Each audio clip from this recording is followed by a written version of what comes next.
Trouxe o talego porque acho que o talego é um fator representativo do setor da panificação, do meu setor. Quer dizer, o talego, como é que eu ia te explicar? O talego é o que faz aqui Neste caso foi o que eu escolhi, porque acho que é o que ajuda aquilo que a gente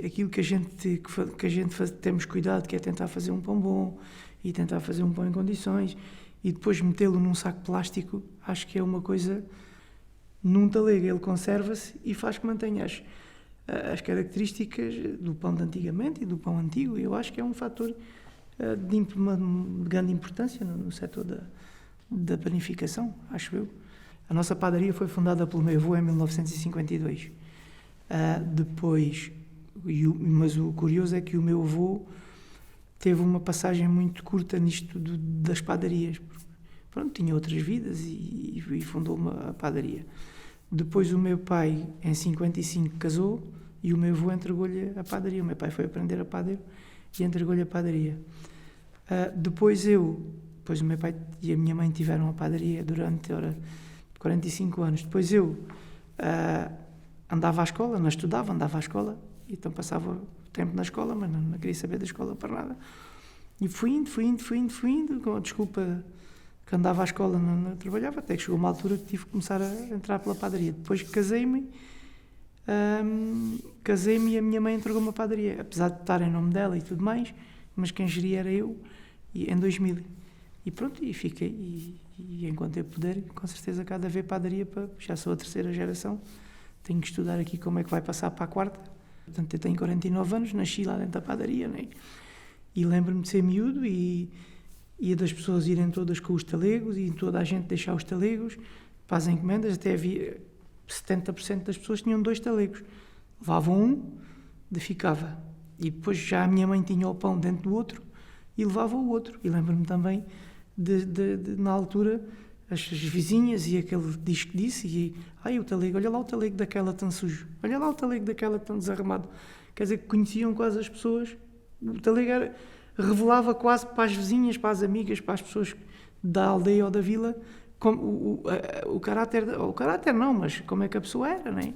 Em casa. E pronto, e lembro-me também dos talegos todos e de haver lá moitões de talegos. Hoje já não, hoje já ninguém leva. Hoje já toda a gente espera pelo saco de plástico. Toda a gente não, ainda há pessoas que primam por levar um talego, mas já é muito pouca gente. Muito pouca gente. Faziam as próprias pessoas em casa e tinham sempre a preocupação de fazer um mais bonito que o outro, porque o meu tinha que ser mais bonito que o do vizinho, o da outra senhora tinha que ser mais bonito que o da outra senhora, e muitas das vezes passavam-se de geração em geração. Ainda hoje há pessoas que têm em casa os talegos da avó, os talegos da mãe, os talegos da bisavó. Era uma coisa que se ia guardando, passando de gerações em gerações. Não, o talego era uma coisa do dia a dia, gente, que toda a gente se ia ao pão, por exemplo, até na nossa casa, que a minha mãe levava pão para casa, né? O pão ia no talego. A gente já sabia que o pão estava no talego. E depois, por vários fatores, não é só o talego, né? Houve alterações nas farinhas, houve alterações nos fabricos, houve alterações nos fornos, mas se calhar o talego ajudava muito para que não houvesse pão duro. Quer dizer, o pão com 3 dias era mole. Não era do dia, mas era mole. E porquê? Talvez porque estava bem acondicionado. E hoje mete-se um pão ainda meio quente num saco de plástico, pois com certeza é claro que ao fim de um dia está bolorento. Até o bolor cresce em ambiente úmido. É normal que um pão crie umidade num saco, aquilo fique, no talego não fica, né? Mas o pão que eu vejo é o nosso pão, é o pão alentejano, é o pão rústico, é aquele pão que aguenta, é aquele pão que os homens levavam para o trabalho e uma fatia tinha que matar a fome para o dia inteiro. É isso tudo. E acho que cada vez menos temos condições para aguentar este pão durante muito mais tempo, porque as farinhas já não são iguais, os fornos não são iguais, daqui por 10, 15 anos se calhar não encontramos mão de obra para trabalhar de noite, e isto é um trabalho que tem que ser feito de noite. Não estou a ver isto muito tempo a aguentar assim nestas condições, mas pronto, e a prova disso é que há 30, 40 anos todas as terras tinham 2, 3 padarias e hoje em dia há muita terra sem padaria nenhuma já. São as padarias fechadas. até mesmo pelos custos de produção, por tudo, pá, pronto, e cá está, mais uma vez, voltamos ao talego, porque temos os plásticos, tudo o que são extras à produção. Quer dizer, a produção no tempo da minha mãe, eu lembro-me também, era fazer o pão ia para as lojas, que já se vendia nessa altura, pão nas lojas, numa canastra de verga, não era de plástico, era de verga, que nós ainda lá temos, como estava, não ia embalado em nada, e depois as pessoas iam à loja com o dito talego, pá, com uma luva de plástico, ao princípio nem isso havia, porque as pessoas...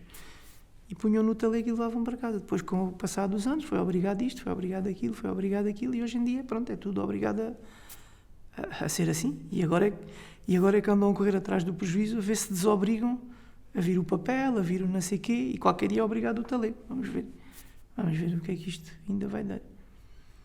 Com estes processos todos, o talego é que ficou a perder, foi o que foi caindo em desuso. Porque entrou, no fundo, entre aspas, como entrou a mecanização na agricultura, também entrou a mecanização nas padarias, nas panificadoras.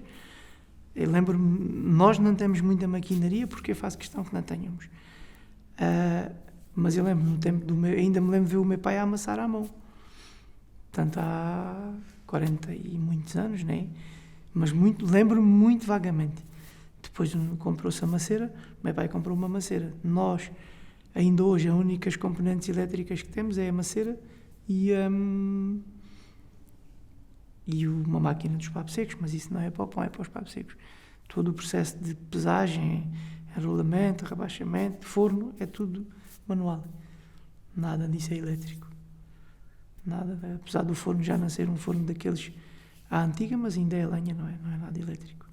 Portanto, isto seria uma forma, se isto voltasse toda a gente a usar talego, de certeza que era uma redução grande no plástico. Não, se calhar não era nem metade, mas pronto, mas era uma ajuda que havia.